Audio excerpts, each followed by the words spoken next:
અંદર કાલે કેટલાક તબક્કા જે છે ક્રમ છે એને આપણે વાત કરી હતી કોષ, પેશી, પરમાણુ, બરાબર. ત્યાર પછી આપણે કેટલાક ઉદાહરણ જાણ્યા હતા કે આપણી સૃષ્ટિ જે છે એ ઘણી બધી વિવિધતા ધરાવે છે. પક્ષીઓ અવાજ કેમ કાઢે છે, સિરિક્સ ને એક ભાગ જોવા મળે છે સ્વરપેટીમાં, એટલે આપણને અવાજ જોવા મળે છે.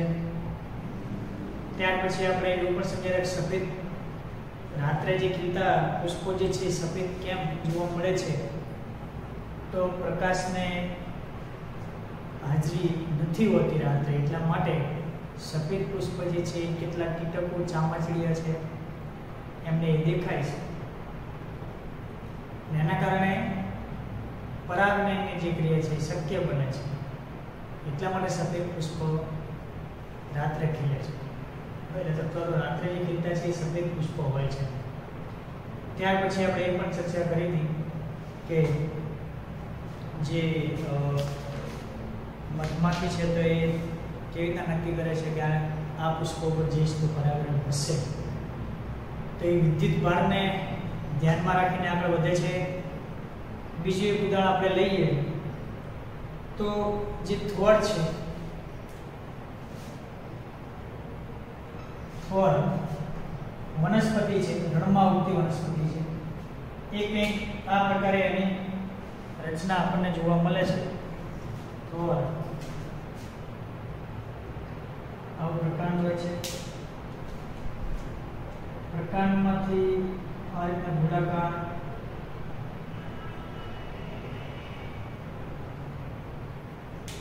એ કંટક જેવી રચના ત્યાં જોવા મળે છે.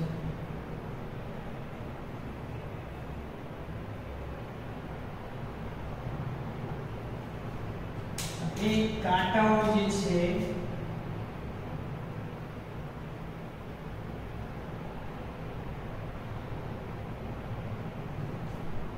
કાંટાઓ હકીકતમાં પર્ણ હોય છે. આ જે છે એને આપણે કાંટા કહીએ છીએ, હકીકતમાં એ શું હોય છે? પર્ણ હોય છે. પણ પર્ણ જે છે કંટકમાં રૂપાંતર પામે છે, કારણ કે રણમાં રહેતી વનસ્પતિ છે એટલા માટે ત્યાં પાણી જે છે એ કેવું હોય? ઓછું જોવા મળે છે. પાણી ઓછું જોવા મળે, એને પ્રકાશ સંશ્લેષણની જે ક્રિયા કરવાની હોય છે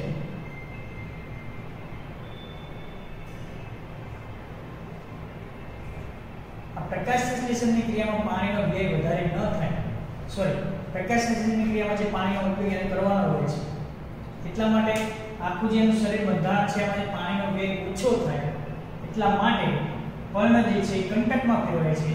કારણ કે જે કંટક છે અથવા તો કાંટા છે, અહીંયા આપણે કંટક લખીએ, કંટક છે એ પાણીનો વ્યય ઘટાડે છે અને પર્ણ જે છે એ તો પાણીનો વ્યય વધારે કરે છે, પતલું હોય છે એકદમ, એટલા માટે કાંટા જે છે પાણીનો વ્યય ઘટાડે છે, એટલા માટે ઓટોમેટિક અનુકૂલન જે છે રણમાં ઉગતી વનસ્પતિ છે એટલા માટે રણ પ્રત્યેનું અનુકૂલન છે. પાણી ઓછું મળે છે ત્યાં એટલે એને પાણી જરૂરિયાત સાચવીને ટૂંકમાં પાણી રાખવું પડે, એટલા માટે પર્ણ જે છે એ કંટકમાં ફેરવાઈ જાય છે. બરાબર. તો આ રીતના થોડ જે છે એ પોતાનું એક અનુકૂલન દર્શાવે છે. તો આ એક વિવિધતા છે, આ એક જૈવ વિવિધતા છે. આવું પણ આપણે આજુબાજુ જોવા મળે છે. અહીંયા જોવા જઈએ તો પર્ણપ્રદેશ કંટકમાં કહેવાય, તો પેલા રણમાં કેટલી વનસ્પતિઓ છે તો ત્યાં એમાં આ પ્રકારની હેબિટ હોય છે, અનુકૂલન હોય છે અને ત્યાં આ પ્રકારનું યોગ્ય વાતાવરણ છે એની સામે આ રીતના રહે છે. ચલો આ એક ઉદાહરણ આપણે જોયું, થોડું ઉદાહરણ. આપણી જૈવ વિવિધતા છે. ત્યાર પછી આપણને પક્ષીઓ જે છે એ પક્ષીઓના જે બચ્ચા છે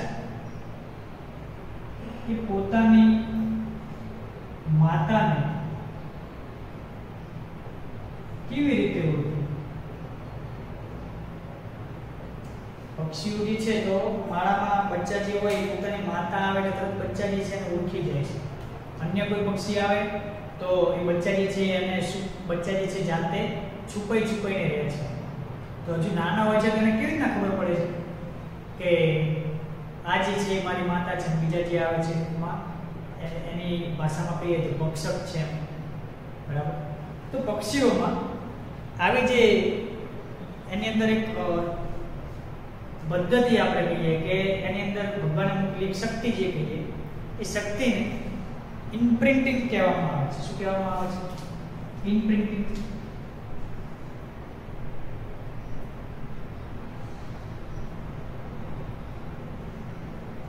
ઇમ્પ્રિન્ટિંગ કહેવામાં આવે છે.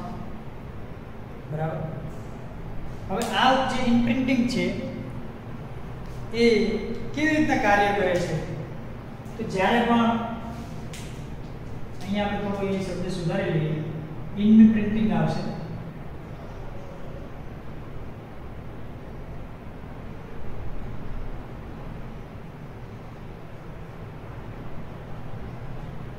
ઇમ્પ્રિન્ટિંગ એટલે કે જે કંઈ પણ શ્રવણની વાત આવે, બચ્ચું જે છે એ શ્રવણ એટલે અવાજ સાંભળતું હોય, પછી દ્રષ્ટિ એનામાં માની લો કે આવી ગઈ છે તો દ્રષ્ટિ હોય, અથવા તો સ્પર્શ હોય. ત્રણેય વાત ભેગી કરીએ તો એને ઇમ્પ્રિન્ટિંગ આપણે કહી શકીએ. અને આ ત્રણ બાબતોને આધારે પોતાની માતાને ઓળખે છે. જ્યારે પરિપક્વ એ બચ્ચું બન્યું હોય છે અથવા તો એ ઈંડામાંથી બહાર નીકળ્યું હોય છે, પછી એ સ્પર્શના આધારે કેટલો અવાજ એની માતા આવે ચકલી હોય તો એક ચીચી અવાજ જ કાઢે ટૂંકમાં. તો એ બચ્ચાને તરત ખબર પડી જાય કે આપણા માતા છે, આ અવાજ નીકળ્યો છે એના પર. અન્ય કોઈ ચલો કાગડો આવી બેસે એ કાકા કરે છે તો પછી એ બચ્ચા તરત છુપાવવા માટે ત્યાં પ્રયત્ન કરશે. તો અવાજ ઉપરથી છે, સ્પર્શ ઉપરથી છે. આ બંને દ્રષ્ટિ આયા પહેલાના બે પરિબળ છે. એ સરખું જોઈ ના શકતું હોય ત્યાં એ પહેલા એ શ્રવણ અને સ્પર્શથી પછી દ્રષ્ટિ જોવાથી નક્કી કરી શકે છે કે આ જે છે માતા છે. તો આ પ્રમાણે આપણે વિવિધતા, જૈવ વિવિધતા જે ટોપિક સમજવાનો હતો, આપણી આજુબાજુ જૈવ વિવિધતા છે. જે કંઈ પણ સજીવો છે એમાં ઘણી બધી વિવિધતા છે. વનસ્પતિ લો, પક્ષી લો, આપણે આગળ જોયા એ પ્રમાણે મધમાખી છે તો પરાગરજ કેવી રીતના લે છે, વિદ્યુત ભાર ત્યાં જોવા મળે છે. આ બધા જે છે જૈવ વિવિધતા આપણને કુદરતમાં જોવા મળે છે. ચલો હવે આપણે પરિસ્થિતિ વિદ્યા જે શબ્દ છે એને થોડો સમજીએ.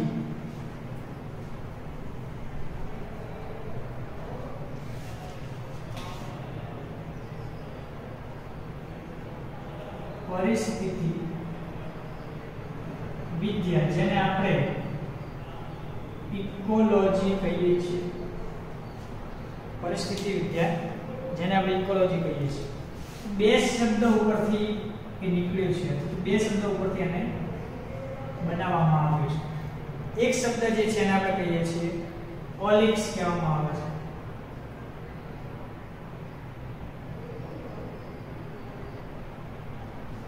એક શબ્દ છે એને ઓલિકોસ કહેવામાં આવે છે, જેનો મતલબ થાય છે કે હોમ એટલે કે વસવાટ. એનો મતલબ શું થાય છે? વસવાટ થાય છે. બીજો જે શબ્દ છે એ લોગોસ શબ્દ છે, જેમાં સ્ટડી તરીકે ઓળખાય છે. સ્ટડી એટલે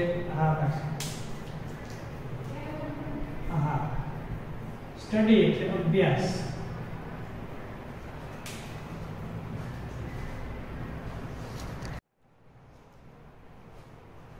તો આપણે પરિસ્થિતિ વિદ્યા જે છે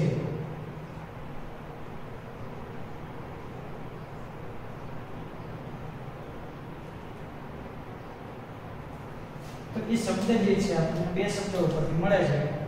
એક જે શબ્દ જે છે એને આપણે ઓલિક્સ કહીએ છીએ, ઓલિકોસ કહીએ છીએ. બીજો શબ્દ જે છે એ લોગોસ તરીકે ઓળખાય છે. કયા શબ્દ તરીકે?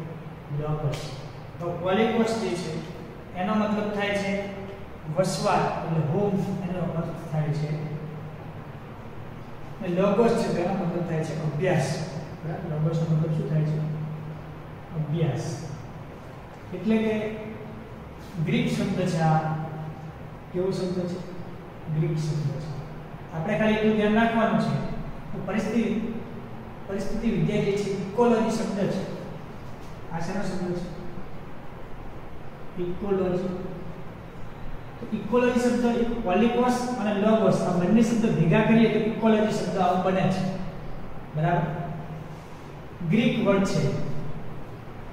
ઓલિકોસ એટલે વસવાટ થાય અને લોગોસ એટલે અભ્યાસ થાય. આપણી ભાષામાં સમજીએ તો જે વસવાટમાં જે અજૈવિક પરિબળો કે જૈવિક પરિબળો રહે છે, બરાબર, અજૈવિક પરિબળો પાણી, તાપમાન એ બધું, જૈવિક જે સજીવો છે તે બંને જે વાતાવરણમાં રહે છે, જ્યાં વસવાટ કરે છે, એનો કોઈ વ્યક્તિ અભ્યાસ કરે, કોઈ વ્યક્તિ શું કરે? અભ્યાસ કરે અથવા તેની વિદ્યા મેળવે, બરાબર, તો એને આપણે પરિસ્થિતિ વિદ્યા કહીએ છીએ. આપણી સામે જે પરિસ્થિતિ છે, જે વસવાટ છે, એનો અભ્યાસ કરવો તેને પરિસ્થિતિ વિદ્યા કહેવામાં આવે છે. બે શબ્દો આપણે યાદ રાખીએ, ઓલિકોસ અને લોગોસ શબ્દ યાદ રાખીએ. હવે જૈવ સંગઠન જે છે,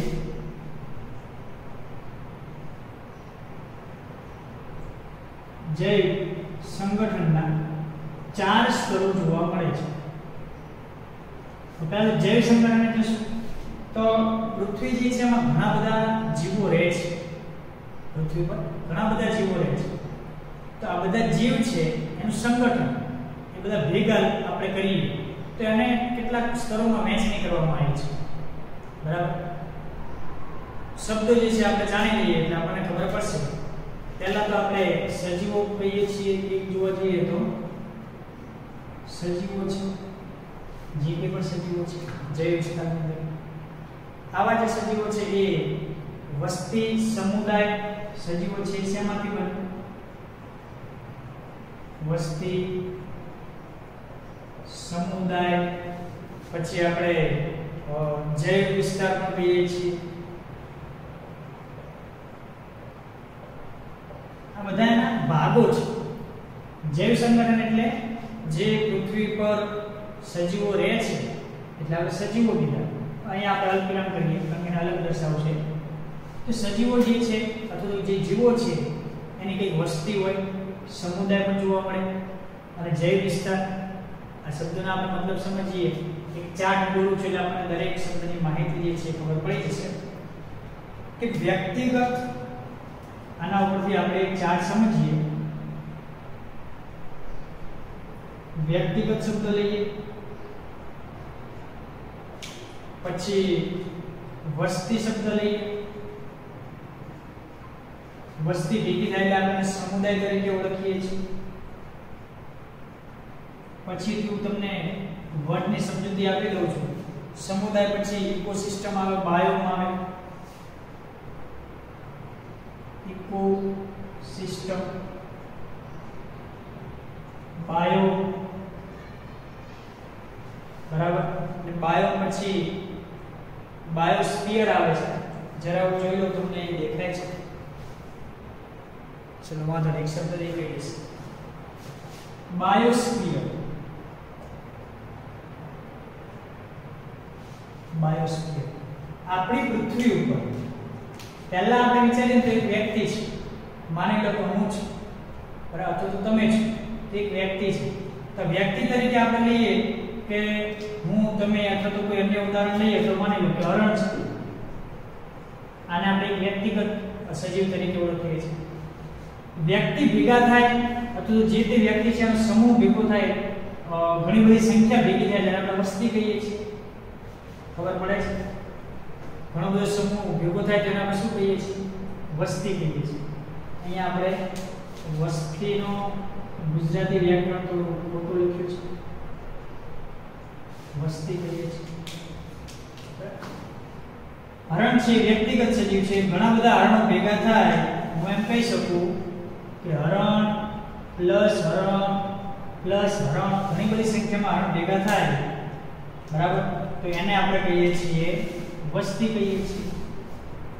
એટલે હરણની સંખ્યા વધુ હોય.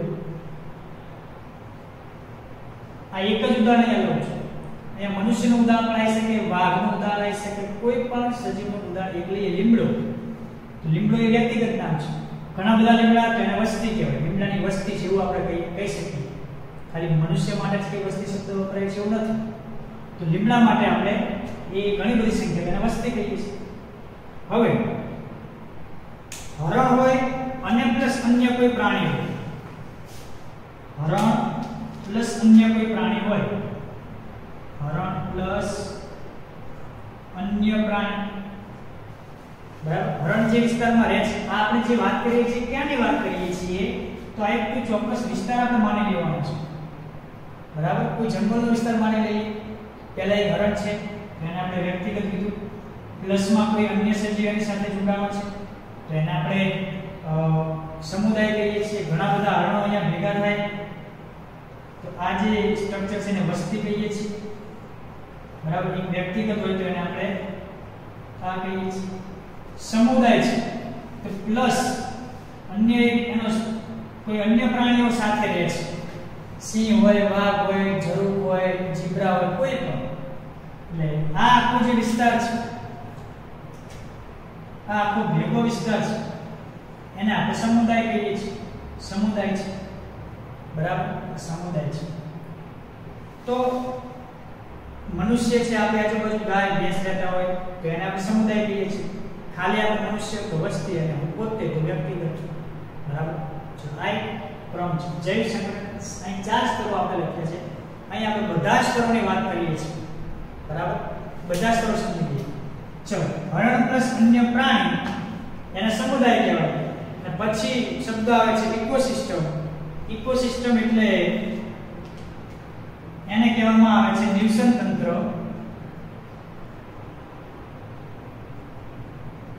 ઇકોસિસ્ટમને ગુજરાતીમાં નિવસન તંત્ર કહેવાય.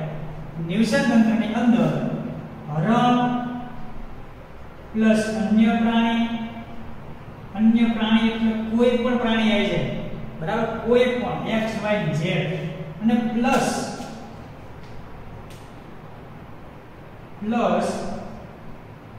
અજૈવિક પરિબળો. અજૈવિક પરિબળો એટલે તો કે પાણી, તાપમાન, હવા,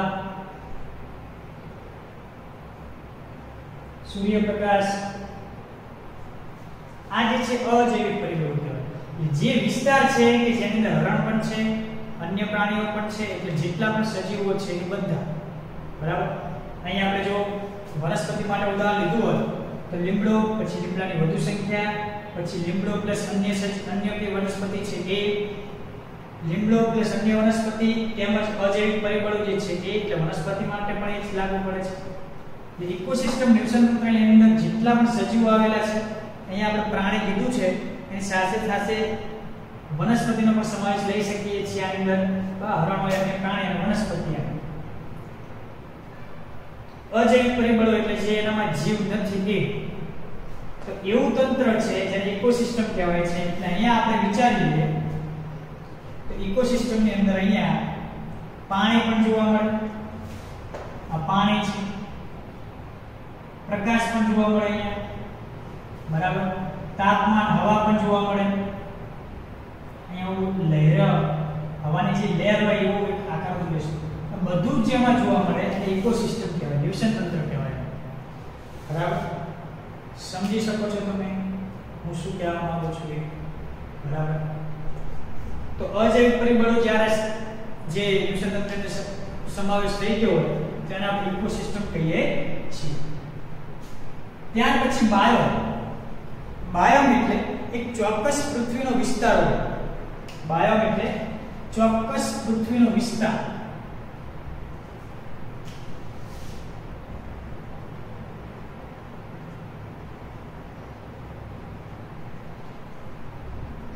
ચોક્કસ પૃથ્વીનો વિસ્તાર કે જેની અંદર આ બધું તો હોય જ, બરાબર.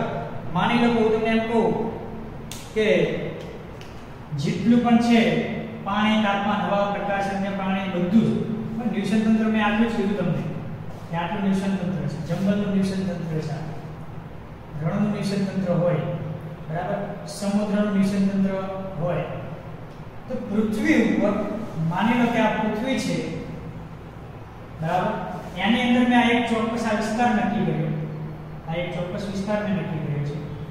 એની અંદર પછી આપણે જઈએ એમ ધીમે ધીમે પાણી, હવા, અન્ય પ્રાણી, ખાલી પોતે હરણનો સમૂહ એ આવે, આ પૃથ્વી છે. પૃથ્વીનો આ એક ચોક્કસ વિસ્તાર છે, ચોક્કસ વિસ્તાર છે. તો આને આપણે બાયોમ કહેવામાં આવે છે, બાયોમ તરીકે ઓળખીએ છીએ. બરાબર. એ ચોક્કસ પૃથ્વીનો વિસ્તાર હોય, આટલો વિસ્તાર છે પૃથ્વીનો, ચલાને બાયોમ તરીકે બધું એની અંદર આવી જાય છે, નિવસન તંત્રની બધું. બરાબર. તો આ રીતના બાયોમ એટલે ચોક્કસ એક પૃથ્વીનો ભાગ, સમુદ્રનો હોય, રણનો હોય, ઠંડો વિસ્તારનો હોય, બધું જ. ત્યાર પછી છેલ્લે બાયોસ્ફિયર. તો પૃથ્વી ઉપરનું એક સ્તર ને આપણે બાયોસ્ફિયર કહીએ છીએ કે આ પૃથ્વી છે એની પર આ એક સ્તર છે, એટલે કે આખી પૃથ્વી રૂપમાં આવી જાય આ ઉપરના સ્તરને આપણે બાયોસ્ફિયર તરીકે ઓળખીએ છીએ. બરાબર. તો બાયોસ્ફિયર તરીકે આપણે એને ઓળખીએ છીએ. એટલે બાયોસ્ફિયર એટલે આખી પૃથ્વી આવી જાય એમાં. બરાબર. ચલો આટલા સ્તર જે છે એને આપણે જૈવ સંગઠનના 4 સ્તરોની વાત બુકની અંદર આવે છે, પણ આપણે બધા સમજી લીધા કારણ કે આ ચેપ્ટર પણ આપણે નિવસન તંત્રની બધા ભણવાના આવે છે. ચલો તો આટલી સમજ આપણે લીધી જૈવ સંગઠનના એ 4 સ્તરોની વાત કરી. હવે આપણે જે પોઈન્ટની વાત કરવાની છે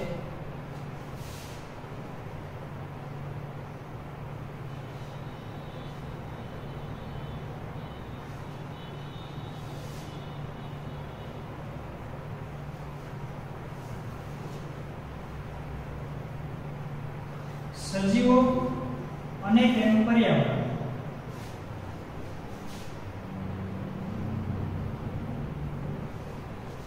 સજીવો અને તેનું પર્યાવરણ બે ત્રણ પોઈન્ટ આપણે સમજીએ.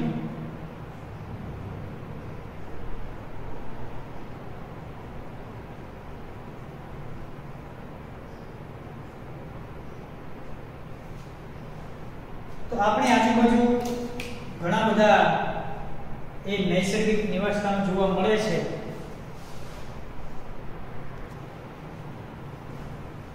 આપણી આજુબાજુ ઘણા બધા એવા વિસ્તારો છે કે જેને આપણે નૈસર્ગિક નિવાસસ્થાનો કહીએ છીએ, કુદરતી નિવાસસ્થાનો છે, જ્યાં સજીવો રહે છે અને સાથે એક પર્યાવરણ છે, કુદરતી એ આબોહવા છે. તો એમાં ખાસ વિચારીએ તો બદલાવ કેવી રીતના આવે, ઋતુ આમ થાય, શિયાળો આવે, ઉનાળો આવે, તાપમાન વધે ઘટે. તો આપણે એવું કહી શકીએ છીએ તો પૃથ્વી જે છે એ કોની આજુબાજુ પરિક્રમા કરે છે? તો સૂર્યની આજુબાજુ.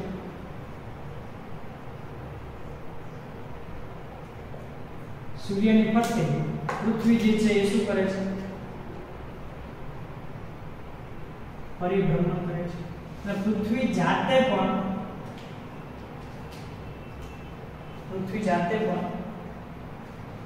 અને આપણે એવું કહીએ કે પૃથ્વી જે સૂર્યની આજુબાજુ જે પરિક્રમણ કરે એવું કહી શકીએ. પરિક્રમણ. અને પૃથ્વી જાતે પરિભ્રમણ કરે છે. બરાબર. સૂર્યની આજુબાજુ પણ ફરે છે અને પોતે જાતે પણ પોતાની ધરી ઉપર ફરે છે. તો આના કારણે કેટલાક બદલાવ જે છે પર્યાવરણમાં આવે છે, જેમ કે તાપમાન વધવું. આમાં શું બદલાવ આવે છે? બદલાવ તો કે તાપમાન વધવું. બરાબર. વરસાદ આવવો, ચોમાસાની ઋતુ આવે, તાપમાન વધારાની હોય. તાપમાન ઘટવું એટલે શિયાળો આવે. બીજા કેટલાક વૃષ્ટિપાત થવાની વાત આવે, કેટલાક બીજા વાર્ષિક ફેરફારો આપણે પૃથ્વી ઉપર જોઈએ છીએ. શિયાળો, ઉનાળો, ચોમાસું જે કંઈ પણ છે, ટૂંકમાં ઋતુ બદલાય છે. ઋતુ બદલાવાનું કારણ શું છે? તો પૃથ્વીને સૂર્યની આજુબાજુ ફરવાની જે વાત છે અને પોતાની ધરી પર જે ફરવાની વાત છે, એના કારણે આ બધા બદલાવ જે છે આવે છે. બરાબર. હવે આવા બદલાવ આવે છે એના કારણે ઘણીવાર શું થતું હોય? વૃષ્ટિપાત થતો હોય છે. આ જે બદલાવ પૃથ્વીને ફરવાની વાત છે કે સૂર્યની આજુબાજુ ફરવાની વાત છે, તેમાં ઘણીવાર વૃષ્ટિપાત થાય છે. વૃષ્ટિપાત એટલે તો કે જે બરફ વર્ષા છે, બરાબર, વરસાદ વધારે હોય, હિમપાત એ વધારે જોવા મળે, એને આપણે વૃષ્ટિપાત કહીએ છીએ. વધારે પડતું પૃથ્વી પર બરફનું ફેંકાવું અથવા તો પાણીનું ફેંકવું અથવા તો હિમપાત જે સ્નો કહીએ છીએ આપણે, બરફ પીગળવો ને એવું. તો આવી જે વાતો છે એને વૃષ્ટિપાત કહેવાય છે.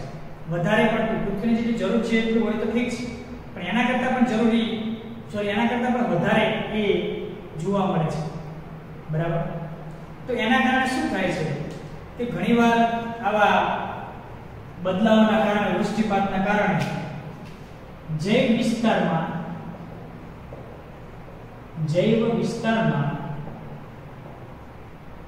ફેરફાર આવે. જૈવ વિસ્તારમાં ફેરફાર આવે એટલે કે માની લો સમુદ્ર હોય, બરાબર, અને અથવા ચલો કે હિમાલયનો કોઈ બરફવાળો પર્વત છે, બહુ જ વધારે ગરમી પડી તો બધો બરફ પીગળી જશે, તો એ પર્વત જે છે સમુદ્રમાં ફેરવાઈ જશે. બરાબર. તો સમુદ્ર જે પર્વત હતો એ સમુદ્રમાં ફેરવાનો, બહુ જ ગરમીનું કારણ થયું અથવા તો પ્લેટો જે છે એ ખસવાનું કોઈ કારણ થયું તો સમુદ્ર છે એનું પાણી એ ભાગ ઊંચો થઈ જાય તો સમુદ્રનું પાણી બધું નીચાણવાળા ભાગમાં જતું રહેશે અને એ પોતે રણ બની જશે. સમુદ્ર પોતે રણ બની જશે. તો આ જે છે વૃષ્ટિપાત જે છે એ જૈવ વિસ્તારોમાં ફેરફાર લાવે છે. એટલે વૃષ્ટિપાતના કારણે અને ચક્રપ્રવાહના કારણે ઘણીવાર બદલાવો આવતા રહે છે જૈવ વિસ્તારની અંદર. કેવા બદલાવો? તો કે રણમાં ફેરવાવું, રણ બને, બરાબર. પછી આપણે વર્ષાવન હોય એટલે કે જંગલોનું નિર્માણ થવું. ટુંડ પ્રદેશ એટલે શું? તો જે જગ્યાએ આપણને બરફ જોવા મળે, માનો 3600 જે હાઈટ છે 3600 મીટર એટલી ઊંચાઈએ જે બરફ જોવા મળે ને એને ટુંડ પ્રદેશ કહેવાય. એટલી હાઈટે 3600 મીટર ઊંચાઈએ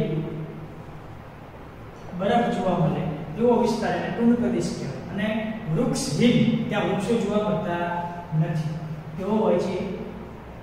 વૃક્ષહીન, ત્યાં વૃક્ષ ના જોવા, ખાલી બરફ, તો ટુંડ પ્રદેશ કહેવાય. વર્ષાવન, જંગલો, રણ આપણે જાણીએ છીએ. તો આવા વિસ્તારોમાં એ ફેરવાય છે વૃષ્ટિપાતના કારણે.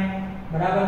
જૈવ વિસ્તારોમાં ફેરફાર આવે. કેવો? તો આ પ્રકારનો ફેરફાર આવી શકે છે. મેં કીધું પ્લેટો ઊંચી જવી, પાણી નીચે જવું તો એ રણ બની જાય છે. સમુદ્ર ક્યાંથી બન્યો હશે? તો આ પ્રમાણે હિમપાત જે છે બરફને પીગળવાની વાત છે ત્યારે સમુદ્રમાં નિર્માણ થવાની એક ઘટના બની હશે. તો આ પ્રકારે સજીવોના તેના પરિણામમાં પૃથ્વી જે ફરે છે એના કારણે જે બદલાવ આવે છે એના કારણે વૃષ્ટિપાત પણ થઈ શકે છે અને એના કારણે ઘણા બધા બદલાવો પૃથ્વી પર આવી શકે છે. બરાબર. ચલો આટલા સુધી રાખીએ છીએ. આવતી વખતે આ પોઈન્ટ સાથે જ આપણે આગળ વધીશું.